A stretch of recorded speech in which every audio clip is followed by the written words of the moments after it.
L4, L5 disc bulge, neck and hand arthritis అనమాట. ఇవేంటనుకుంటున్నారా? ఇవి నేను నా కెరీర్‌లో తెచ్చుకున్న గిఫ్ట్స్ ఇవన్నీ గూడా. అబ్బో! చాలా గిఫ్ట్స్ వచ్చాయి నీకు ఇంకేమైనా ఉన్నాయంటే ఇంకా చాలా గిఫ్ట్స్ ఉన్నాయి. అవేంటో ముందు ముందు చెప్తా. అవి ఎలా వచ్చాయి నాకు? ఎలా తెచ్చుకున్నాను నేను? ఇవి మీరు తెచ్చుకోకుండా ఉండాలంటే ఏం చేయాలి? లేకపోతే నా కెరీర్‌లో నేను ముందుకు వెళ్ళలేకపోతున్నా. వెళ్ళాలి. ఏం చేయాలో అర్థం కావట్లేదు. కానీ ఎక్కడో చోట మాకే అనిపిస్తుంది. మేమే ఎందుకో అప్ స్కిల్ అవ్వట్లేదు అని చెప్పి. సో, అవేంటి ఆ రీజన్స్ ఏముంటాయి అసలు? మనం ఎందుకు వేరే వాళ్ళతో పోలిస్తే వాళ్ళు ఎక్కువ సంపాదిస్తున్నారా? లేకపోతే నాకు ఎక్కువ రావట్లేదు అనుకుంటాము. ఒక మెయిన్ 4 రీజన్స్ అన్నమాట. నేను నోట్ డౌన్ చేసుకొని నేను రాసుకున్నవి ఇవన్నీ కూడా. సో, ఇవి అందరూ ఫాలో అవుతారో లేకపోతే అందరూ ఎలా ఉంటారని కాదు. బట్ ఏమంటే నేను చెప్తున్నా. ఎవరైతే దయచేసి ఈ విధంగా ఉంటారో వాళ్ళైతే కొద్దిగన్నా మారడానికి ట్రై చేయండి అన్నమాట. సో, మనమైతే డైరెక్ట్‌గా వీడియోలోకి వెళ్ళిపోదాం. సో, ఫస్ట్ పాయింట్ వచ్చేసి స్కిప్ చేయడం అన్నమాట. ఏ పనన్నా సరే. మనకి వర్క్ స్కిప్ చేయడం ఒకటి, తర్వాత లెర్నింగ్ స్కిప్ చేయడం ఒకటన్నమాట. ఏంటి స్కిప్ చేస్తే ఏమొస్తుంది అంటావు? మనకేదో ఒక వర్క్ ఇస్తారు. వీక్ స్టార్ట్‌లో లేకపోతే స్ప్రింట్ స్టార్ట్ అయ్యేటప్పుడు ఒక వర్క్ ఇస్తారు. ఇంకా స్ప్రింట్ ఎండ్ అవ్వడానికి చాలా టైం ఉంది కదా! అప్పుడు చూసుకుందాంలే నెమ్మదిగా అని చెప్పి, దాన్ని నెమ్మదిగా డే టు డే దాన్నైతే వాయిదా వేస్తాం మనం. వాయిదా వేసిన తర్వాత ఏముంది అల్టిమేట్‌గా ఇంకా దగ్గరికి వస్తూ ఉంటుంది డెడ్ ఎండ్. వచ్చినప్పుడు ఏమంటే కంగారు పడిపోతాం అనమాట. దీనివల్ల ఏముంది ఒక రకమైన మెంటల్ స్ట్రెస్ అనేది మనకైతే బిల్డప్ అవుతుంది అనమాట మైండ్‌లో. సో, ఇదొక థింగ్ అనమాట. ఎప్పుడు కూడా ఇదైతే అవాయిడ్ చేయండి ఫ్రెండ్స్. ఎప్పుడు కూడా మీకు ఎప్పుడైనా పని ఇచ్చారంటే మాక్సిమం దాన్ని ఫాస్ట్‌గా ఫినిష్ చేయడానికి అయితే ట్రై చేయండి. ఓకే. నేను కూడా చెప్తా. వాళ్ళు అంత టైమ్ ఇస్తున్నారు కదా! మనం ఎందుకు అనవసరంగా ఫాస్ట్‌గా చేసేసేయడం అని చెప్పి. బట్ మీరైతే చెప్పకండి. పోనీ అట్‌లీస్ట్ వాళ్ళు చెప్పండి. మీరేం చేస్తారో చెప్పండి. ఆడుకోండి. ఎంజాయ్ చేయండి. బాగా బ్యాలెన్స్ చేసుకోండి. బట్ ఏమంటే ముందరే దాన్నైతే ఆహ్, ఫినిష్ చేయడానికైతే ట్రై చేయండనమాట.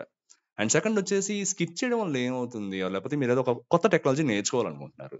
మీరేదైనా ఒక ఇప్పుడు మీకు ఆల్రెడీ ఒక రియాక్ట్ వచ్చిందనుకోండి మీకు. మీరు యాంగులర్ నేర్చుకుందాం అనుకుంటున్నారు. కానీ మళ్ళా ఏం నేర్చుకుందాంలే మనం ప్రెజెంట్ రియాక్ట్ వచ్చింది. రియాక్ట్ మంచి బూమ్‌లో ఉంది. లేపోతే లేదో వచ్చింది సంథింగ్ వేరే ఏదో ఉంది. రియాక్ట్ యాంగులర్ కాదు వేరే ఏదైనా ఉంది. మీకది బా వచ్చు. వేరేది ఎందుకు నేర్చుకోవడము?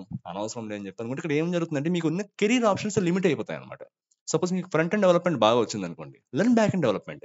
2 బా వచ్చిందనుకోండి. డీబీఏ నేర్చుకోండి. డేటాబేస్‌ని బాగా అనలైజ్ చేయడం, క్వెరీస్ బా రాయడం నేర్చుకోండనమాట. దీనివల్ల ఏమవుతుందంటే మీకు వైడ్ కెరీర్ ఆపర్చునిటీస్ అయితే ఓపెన్ అవుతాయన్నమాట దీనివల్ల. సో, మీకైతే చాలా ఆపర్చునిటీస్ అయితే మీరైతే ఎక్కువ జాబ్స్‌కి అప్లై చేయగలుగుతారు. అండ్ మీకు ఎక్కువ టాలెంట్ ఉందని చెప్పి రిక్రూటర్స్ కూడా చూస్తారు. మీకు ఎక్కువ హై ప్యాకేజ్ రావడం కూడా మీకైతే మంచి ఛాన్స్ ఉంటుందన్నమాట. సో, ఎప్పుడు కూడా వర్క్ అయితే ఎప్పుడు స్కిప్ చేయొద్దు. అట్ ద సేమ్ టైమ్ మీరైతే కొత్తవైతే నేర్చుకోవడానికి ట్రై చేయండి. మల్టిపుల్ జాబ్స్ అయితే టార్గెట్ చేయడానికి ట్రై చేయండనమాట. అండ్ సెకండ్ పాయింట్ వచ్చేసి ఒక కంఫర్ట్ జోన్‌లోకి వెళ్ళిపోవడం.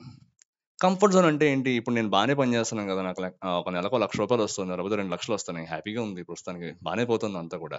ఇంకేముంది జాగ్రత్తగా ఇలా కానిచ్చేద్దాంలే. మనం హ్యాపీగా రిటైర్మెంట్ అయ్యేంత వరకు ఈ కంపెనీలో ఉండిపోదాం. లేకపోతే ఇలా చేద్దాం అని చెప్పి చాలా మంది అనుకుంటూ ఉంటారు. అనుకోని వాళ్ళ గురించి నేనైతే ఏం చెప్పడం లేదు. అనుకుంటున్నారు కదా! వాళ్ళ గురించి చెప్తాననమాట. ఒకసారి ఆలోచించండి. పరిస్థితులు ఎప్పుడు ఒకలానే ఉండవు గదా! మీరేమంటే ఒక కంఫర్ట్ జోన్ ఐదర్ మీ పర్సనల్ లైఫ్ గాని లేకపోతే మీ యొక్క ప్రొఫెషనల్ లైఫ్ గాని ఏమంటే ఆ కంఫర్ట్ జోన్ నుంచి అయితే బయటకి రావడానికి ట్రై చేయండి. వేరియస్ రీజన్స్ ఉంటాయి ఫ్రెండ్స్. ఎందుకంటే అలా ఉండడానికి ఏమంటే ఫ్యామిలీ ఇష్యూస్ కావచ్చు, పర్సనల్ ఇష్యూస్ కావచ్చు, మానిటరీ ఇష్యూస్ కావచ్చు ఏమన్నా ఉంటాయన్నమాట. బట్ ఏమంటే ఈ పర్టిక్యులర్ కంఫర్ట్ జోన్‌లో ఉంటే ఏమవుతుందంటే ఒక రకమైన డీమోటివేషన్ వచ్చేస్తుందన్నమాట మనకి. అది తప్పితే మనకు వచ్చిన పని తప్పితే వేరే పని చేయడానికి మనకు మనసు ఒప్పుకోదన్నమాట ఎప్పుడు కూడా. దానివల్ల ఏమవుతుంది మన క్రియేటివిటీ అనేది తగ్గిపోతుంది. మన వర్క్‌లో మనకొచ్చే క్రియేటివిటీ తగ్గిపోతుంది. ఆర్ ఇంకోటి చేయొచ్చు. కావాలంటే మీరు అదే కంఫర్ట్ జోన్‌లో ఉండి వేరే కూడా చేయండి కావాలంటే. వేరే పనేమైనా మీకు మీరే కొత్తగా క్రియేటివ్‌గా రోజు ఏదైనా పెట్టుకోండి. మీరు డిజైనింగ్ వచ్చు మీకు బాగా. మీరు డెవలప్‌మెంట్ నేర్చుకోండి. నేను చేసింది అదే ఫ్రెండ్స్. ఎందుకంటే వన్స్ నా కెరీర్‌లో నేను ముందుకెళ్ళిన తర్వాత నేనేమంటే నా పనంతా మోనోటోస్ అయిపోయింది నాకంతా కూడా. ఏం చేయాలో అర్థమయ్యేది కాదు. సరే ఏం చేద్దాం కొత్తగా ఏం చేద్దాం, కొత్తగా ఏం చేద్దాం అని చెప్పి నేనేం చేశానంటే రియాక్ట్ నేర్చుకోవడం స్టార్ట్ చేశా. అప్పుడు నాకు అర్థమైంది. ఓకే. రియాక్ట్ ఇంత బాగుంది. నాకు ఎందుకంటే అంతకుముందరే కొద్దిగా ఫ్రంట్ ఎండ్ డెవలప్‌మెంట్ మీద తెలుసు. జావా స్క్రిప్ట్ అంతా నాకు తెలుసనమాట. సో, రియాక్ట్ తెలుసుకున్న తర్వాత అబ్బా! ఇంత ఈజీగా ఉంటుందా? ఒక సెర్చ్ ఫీచర్ ఇంప్లిమెంట్ చేసేటప్పుడు ఒక పర్టిక్యులర్ డ్రాప్ డౌన్ పానెల్స్ ఇవన్నీ కూడా డెవలప్ చేస్తున్నప్పుడు మనం వెనిలా జావా స్క్రిప్ట్ కనుక యూజ్ చేసామంటే చాలా కష్టపడాలి ఆ కోడ్ అంతా రాయడానికి. బట్ రియాక్ట్‌లో ఉన్న కస్టమైజేషన్ వల్ల మనకు అది వితిన్ అవర్స్‌లో అయితే మనకి అంటే అంత కష్టపడక్కర్లేదు కంపేర్ టు జావా స్క్రిప్ట్ అనమాట. సో, చాలా క్రియేటివ్‌గా అనిపించింది నాకు. అబ్బే! భలే నేర్చుకున్నాను కదా! అని చెప్పి. సో, ఈ విధంగా ఏమవుతుందంటే నేను కంఫర్ట్ జోన్‌లోకి వెళ్ళకుండా నాకు నేను అప్‌డేట్ చేసుకుంటూ ఉండేవాడిని. అట్ ద సేమ్ టైమ్ నేను చేసిన పెద్ద మిస్టేక్ ఏంటంటే ఒక పర్టిక్యులర్ పని తీసుకున్నానంటే, అదైతే సపోజ్ ఎగ్జాంపుల్‌తో చెప్తాను. ఊడేమే ఉండేది అప్పట్లో. అప్పట్లో బా పాపులర్ అయింది. ఒక 8 ఆర్ 9 ఇయర్స్ బ్యాక్ బా పాపులర్ అయింది అప్పుడు. ఏం చేసేవాడంటే అందరు జనాలు ఏం చేసేవారంటే అప్పట్లో కోర్సెస్ కూడా చాలా తక్కువగా ఉండేవన్నమాట. ఇప్పటికి ఉంటున్నాయి. బట్ అప్పుడు ఇంకా కొద్దిగా తక్కువగా ఉండేవి. సో ఏమంటే అందరూ కూడా నేను అది నేర్చుకుంటా, ఇది నేర్చుకుంటా అని చెప్పేసి పొలోమని చెప్పి కోర్స్ అయితే కొని పడేసేవాళ్ళు. కానీ ఒక్కడు కూడా నేర్చుకునేవాడు కాదన్నమాట. సో ఒకసారి నేను అట్లా ఓపెన్ చేసి ఉంటే ఆల్మోస్ట్ 11 కోర్సెస్ ఎన్నో ఉన్నాయన్నమాట డిజైనింగ్ మీద. సో నాకనిపించింది ఎందుకు ఇట్లా చేశాను అని చెప్పి. ఎందువల్ల నాకనిపించిందంటే ఒక ఇంటర్వ్యూలో వాళ్ళు అడిగారు. "నువ్వు యూఎక్స్ డిజైనర్ కదా! సపోజ్ ఏమైనా గ్రాఫిక్ డిజైనింగ్ అయితే నువ్వు చేస్తావా ఈ పర్టికులర్ టూల్ మీద అని చెప్పి అడిగితే, నాకు గ్రాఫిక్ డిజైనింగ్ అంతలా రాదు. బట్ నేను మేనేజ్ చేయగలుగుతానని చెప్పి. ఆ ఒక్క పాయింట్‌తో వాళ్ళైతే నన్ను రిజెక్ట్ చేస్తారు ఆ ఇంటర్వ్యూలో. అప్పుడు నాకు అర్థమైంది. అరెరే! ఇది అప్పుడు నేర్చుకుంటే బాగుండేది కదా నేను. చాలా అనవసరంగా తప్పు చేశానే. అనవసరంగా స్కిప్ చేశాను నేను అనవసరంగా నేర్చుకోకుండా అని చెప్పి. ఆ సంవత్సరం పట్టుబట్టి మొత్తం 11 కోర్సెస్ నేను కంప్లీట్ చేశా ఉడెమీలో. సో, నాకు అర్థమైంది. ఓకే. మనం ఇదే ఎప్పుడు మనకెప్పుడు ఏది యూజ్ అవుతుందో తెలీదనమాట. సో, ఎప్పుడు కూడా కొత్తవి నేర్చుకుంటూ ఉన్నామంటే, ఆ కంఫర్ట్ జోన్ నుంచి బయటకొచ్చి మనం నేర్చుకుంటూ ఉన్నామంటే, మనకే బాగా యూజ్ అవుతుంది. అట్ ద సేమ్ టైమ్ మనం ఒక రకమైన డీమోటివేట్ అవ్వకుండా ఉంటామనమాట. కొత్తవి తెలుసుకుంటే మనకే మంచిది. అలాగని ఇర్రెలవెంట్ స్కిల్స్‌ని కూడా మీరైతే వదిలేసేయండి. అవి ఇంకా అనవసరం. ఇంకా మార్కెట్‌లో వాటికి ఎక్కువ డిమాండ్ అయినప్పుడు అవన్నీ గుర్తుపెట్టుకుని లేకపోతే వాటినే ప్రాక్టీస్ చేసి కూడా యూజ్ లేదు కదా! అని ఇదొకటనమాట. అండ్ నెక్స్ట్ వచ్చేసి హెల్త్‌ని తర్వాత మెంటల్ హెల్త్‌ని కూడా రెండిటిని కూడా నెగ్లెక్ట్ చేయడం అనమాట. నేను నా లైఫ్‌లో లేకపోతే నా కెరియర్‌లో చేసిన బిగ్గెస్ట్ మిస్టేక్ ఏమైనా ఉందంటే అది. మీరు చాలా వీడియోలు చూస్తున్నారు ఈ మధ్యన. చాలా మంది చెప్తున్నారు. పెద్ద పెద్ద వాళ్ళందరూ కూడా చెప్తున్నారు. మాకు ఇలా హెల్త్ నెగ్లెక్ట్ చేయడం వల్ల, లేకపోతే కెరీర్ మీద ఫోకస్ చేయడం వల్ల, ఇంత ఇంపాక్ట్ అయితే జరిగింది మా మీద అని జెప్పి. సో, నేను కూడా అదే చెప్తున్నాననమాట. ఎందుకంటే ఆ టైంలో నాకు ఎవరైనా చెప్పినా సరే నాకు అదే అనిపించేది. సర్లే వీళ్ళేదో చెప్తుంటారు. ఇవన్నీ మనం మనం యూత్‌లో ఉన్న మనకేంటి అని జెప్పి అంతా అనిపించేదనమాట. కానీ ఆ తర్వాత వన్ బై వన్ ఒక్కొక్కటి ఫెయిల్ అవుతూ వస్తుంటే నాకు అర్థమైంది. అమ్మో! ఏంటిది ఇట్లా జరుగుతుంది? నేనేనా ఇది? ఇదివరకంతా బానే ఉండేది కదా! ఒక్కసారిగా సడెన్‌గా ఇలా మారిపోయిందేంటి? మీరు ఒకసారి ఆలోచించండి. ఒక వారం రోజుల పాటైతే నేనింట్లో మా కూతుర్ని కూడా నేను ఎత్తుకోలేకపోయాను. అంత పెయిన్ అనమాట. విపరీతమైన పెయిన్ అనమాట. ఒక సరిగ్గా పనులు చేసుకోపోయేవాడిననమాట. మౌస్ ఇట్లా కదపడానికి కూడా నాకైతే ఒక టైంలో అయితే నాకైతే చాలా కష్టంగా అనిపించేది. అప్పుడు అనిపించింది ఎందుకింత కష్టపడాలి? ముందు నుంచి కూడా నేనైతే కేర్ తీసుకుంటే బాగుండేది గదా! నాకెందుకు ఇట్లా నేను అనుకోవాలి. ఇలా ఇలా ఇలా ఏం ఎందుకు? ఒకవేళ ఓకే. వర్క్ ఉంది నాకు okay. At the same time నేను వర్క్ చేసి సంపాదించిన తర్వాత అట్ ద సేమ్ టైమ్ నాకు గనక హెల్త్ గాని లేకపోతే మెంటల్ హెల్త్ గాని బాగోకపోతే ఆ వచ్చిన ఆ డబ్బుని లేకపోతే ఏం చేయాలి? ఎవరికివ్వాలి? నేను ఖర్చు పెట్టుకొని నేను ఆనందంగా ఉంటే అది నాకు బావుంటుంది గానీ, అదంతా తీసుకెళ్ళి హాస్పిటల్‌కి, బిల్స్‌కి వాటికి కడుతుంటే ఇంకేం ఉపయోగం దానివల్ల? ఏం ఉపయోగం లేదని జెప్పి నాకు అప్పుడు రియలైజేషన్ వచ్చిందన్నమాట. అప్పటినుంచి ఏమంటే ఓకే. లేదు మన పనంటే పని. తర్వాత ఫ్యామిలీ. తర్వాత కొద్దిగా టైం ఉండాలి. ఆ టైంలో మనం ఏదో చేయాలని జెప్పి ఒక రియలైజేషన్‌కొచ్చి అప్పటినుంచి ఫిజికల్‌గా లేకపోతే మెంటల్‌గా కేర్ తీసుకోవడం అయితే స్టార్ట్ చేశానన్నమాట. సో, ఎవరైతే చూస్తున్నారో వాళ్ళైతే ఖచ్చితంగా హెల్త్ మీద అయితే బాగా ఫోకస్ చేయండి. At the same time career మీద మీరు ఎంత ఫోకస్ పెడతారో హెల్త్ మీద కూడా దయచేసి అంత ఫోకసే పెట్టండన్నమాట. సో, ఇదెప్పుడు కూడా నెగ్లెక్ట్ చేయొద్దన్నమాట.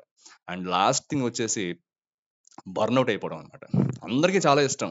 మనకిచ్చిన పని ఫాస్ట్‌గా కంప్లీట్ చేసేసి క్లయింట్ దగ్గరికెళ్ళి నేను చేసేసాను చూసావా అని చెప్పడం అనమాట. కొంతమంది ఫస్ట్ కేటగరీ చెప్పాం. ఎవరైతే ఎక్కువ స్కిప్ చేస్తుంటారు. ఇంకొంతమంది ఉంటారు. వాళ్ళేమంటే నేనే ఫస్ట్ చేసేయాలి అందరికన్నా. నేనే ఒక్కడిని వీడొక్కడే చేస్తున్నాడు. అబ్బా! వీడికి అర్జెంట్‌గా ఏదో ఒకటి చేసేయాలిరా అనిపించుకోవాలి. క్లయింట్ తోటో లేకపోతే మేనేజర్‌తో అనిపించుకోవాలని చెప్పి టక టక టక చేసేస్తూ ఉంటారు పనంతా కూడా. వాడికి ఇచ్చినవి కాకుండా ఇంకా ఇవ్వండి పర్లేదు చేసేస్తాను అంటుంటాడనమాట. సో, ఎవరైతే ఇట్లా చేస్తుంటారో వాళ్ళు ఒకసారి ఆలోచించండి. ఇంట్రెస్ట్ ఉండి చేయగలుగుతున్నారంటే ఓకే. లేకపోతే ప్రాజెక్ట్‌లో మీ మీద ఎక్కువ బర్డెన్ పెడుతున్నారనుకోండి. లేకపోతే మీకు ఎక్కువ వర్క్ ఇస్తున్నారనుకోండి. మీరు చెప్పండి. నో చెప్పండి. డైరెక్ట్‌గా నో చెప్పండి. నేను ఇంత వర్క్ చేయగలుగుతా. ఇంత వర్క్ చేయలేను అని చెప్పి మీరైతే నో చెప్పండి. ఎందుకంటే ఒకసారి గనుక మీరు బర్న్‌ఔట్ గాని గురయ్యారనుకోండి.